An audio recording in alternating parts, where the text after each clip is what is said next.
What is up, my little sugar buggers? Welcome back to the channel for a brand new creative sim. So today, you guys, we are going to be creating Miss Jada Barnett. Now, Jada is a very, very important sim, and you probably already know why, judging by the title, but perhaps if not, because I was deciding to be a little spunky today, make you wait for it, then I am about to tell you. So Jada is actually the founder of our brand new, I can't even believe I'm gonna mouth these words, you guys, brand new 100 baby freaking challenge. And I honestly don't even know, besides you guys, what possessed me to do this. But here is the bag. Here is the tea, hunty. Long story short, I did this challenge once before. I don't know what happened to my lips there, but they went all sorts of crazy. I'm getting nervous, actually. I did this challenge once before in 2014-ish, somewhere in there, right before the release of The Sims 4. And I got up to like 50 episodes. We were doing good. We were making some progress. Everything was peachy keen until The Sims 4 came. Because at that point, I had literally freaking had it with the lag and the bugs of The Sims 3. So when seriously, like this picture perfect entity came blazing through the harbor, I was like a cockroach jumping onto a cruise. Okay, there was no looking back at that point. Not to mention, in The Sims 4, it wasn't even an option for me to like convert the family into the game because there was no toddlers or anything quite like that. And so I really didn't see a purpose. I promised myself I'll wait until the time is right, until I feel like I am able to actually complete the challenge to, you know, pick it up again and see where it takes us. Granted, I have every intention of completing everything that I do, but sometimes creativity, it's a fickle thing. And I feel like with the 100 baby challenge, I don't need to have creativity. I just need to play the damn game and keep my sanity in place. That is it. But of course, I didn't want to bring the challenge back to the channel and just kind of repeat past history. I wanted to make it a little bit different, and so I looked on the interwebs of ways that I could do that, and I got major inspiration from 3 people in particular. And so for that reason, I am more than confident that we will get way through the challenge, if not complete it.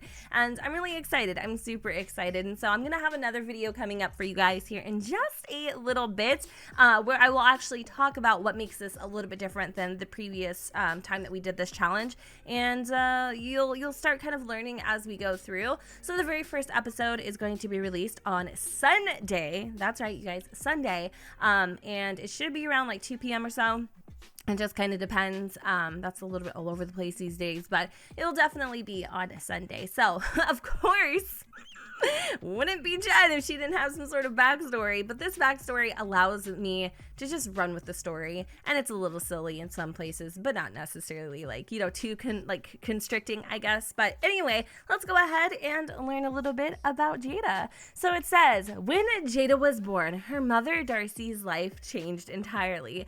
Up until that moment, she had been living quite recklessly. Her daughter's arrival was enough to set her straight, and she vowed to always put her first. Unfortunately, Jada's biological father felt otherwise. Darcy and Jada were close. They were the only family each other had. They'd do anything and everything together. Darcy was beyond proud of the little girl she had raised. One day, Darcy was at a restaurant trying out one of their new experimental dishes, Pufferfish Nigiri, when suddenly she collapsed on the floor. Jada and Darcy had no other family, so Jada went into foster care. When she turned 18, she was handed a check of 16,500 simoleons. This money was the reason why her mother was working 3 jobs for Jada's future. Jada wants a big family so she and her kids will never ever have to be alone again, and she wants to start now. So as you guys can tell, the backstory isn't really based upon the precipice of having 100 babies. It's more of like Jada keeps having kids to kind of fill this void in her heart, this need to be surrounded by family, and also, you know, just chase that whole feeling that her mother provided, and now she's no longer here. So again, she just kind of feels like she's empty inside, and with this money, she decided to go and purchase a house back in her hometown of Oasis Springs. which I'm sure you guys didn't know she was born, but that's exactly where she was born and raised. So it's kind of, you know, going back full circle, and she is trying to just make her life, like I said earlier, whole again. Now, the one thing that I love about Jada, and also the one thing that took me forever, and the reason why this creative sim was literally a freaking hour for one sim, was because I wanted her to kind of have her own little unique style. I really love the way that this girl dresses. It's like super cash, but it's cute. It's just chill. It's like leisurely. She really can't be bothered with a lot of things, but she also looks amazing. Like, she can turn this ordinary dress into a freaking fashion statement, and I love that about her. I also love her hair. Her entire aesthetic was actually inspired off of the sim that was featured in my latest CC shopping haul, like the thumbnail, and so I wanted to like recreate that sim because I didn't keep her, stupid me, and make her for the founder of the baby challenge, just because I liked her so much. And she does look a little bit different. She doesn't look exactly the same. But even after this, I created 5 different sims, wanting to make sure that this was a sim that I wanted to commit to for such a long challenge, and I honestly couldn't shake it. I love her. I think she's beautiful. Everything about her just makes me happy, and so I felt like she would be great, you know. And also, like, her backstory is amazing too, and she came from a really good place. Like, her mom is absolutely one of the best role models when it comes to like showing how to love your children. And so unlike Lydia from our past 100 baby challenge, who was really like a real hoot and a half and like had favorites and stuff, I feel like Jada is going to be the mom that is literally going to try to do it all. And so I do believe her aspiration, if I'm not mistaken, is to have like either a big happy household or a long legacy. I can't exactly remember what it was, but for her traits, I'm pretty sure I used mostly in-game traits, but I did actually give her the morning sim trait, which basically in the morning it allows her, if she gets up early enough, to kind of get like a head start on her skills, which is also really cool.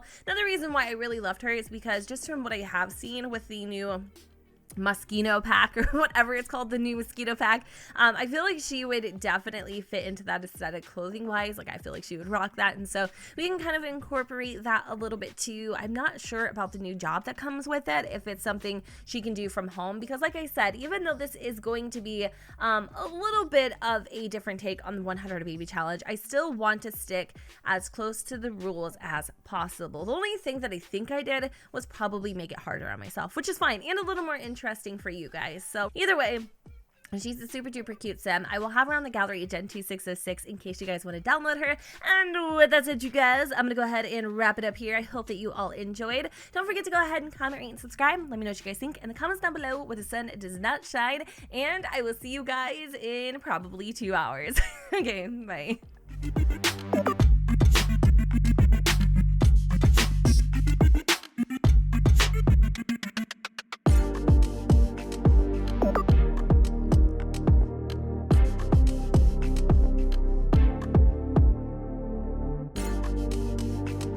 You